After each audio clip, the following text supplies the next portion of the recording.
നമ്മുടെ കയ്യിൽ കാശുണ്ടെങ്കിൽ നമ്മളൊരു ബാങ്കിലേക്ക് വന്നു കഴിഞ്ഞാൽ ബാങ്ക് നമ്മൾ റെസ്പെക്റ്റ് ചെയ്യും. നമ്മുടെ കയ്യിൽ അത്യാവശ്യം പൈസ ഉണ്ടെങ്കിൽ നമ്മുടെ കുടുംബക്കാർ നമുക്കൊരു വില തരും.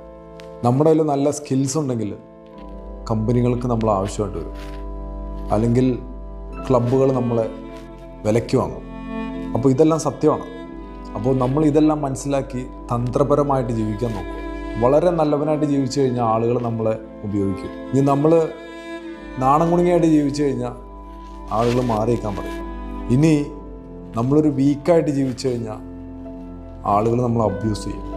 സ്ട്രോങ് ആയിട്ട് ജീവിക്കുക, നല്ല ഡിസിപ്ലിൻ ഉണ്ടാക്കുക, നല്ല ക്യാരക്ടർ ഉണ്ടാക്കുക, നല്ല കാമായിരിക്കുക, കോൺഫിഡൻ്റ് ആയിരിക്കുക, ആളുകൾ നിങ്ങളെ റെസ്പെക്റ്റ് ചെയ്യും. നിങ്ങളുടെ മാതാപിതാക്കൾക്ക് വേണ്ടത് അവരുടെ മക്കളെന്ന് പറയുന്നത് ശക്തരായിരിക്കുക എന്നുള്ളതാണ്. നിങ്ങളുടെ മക്കൾക്ക് വേണ്ടത് ഒരു ശക്തരായ മാതാപിതാക്കളെയാണ്.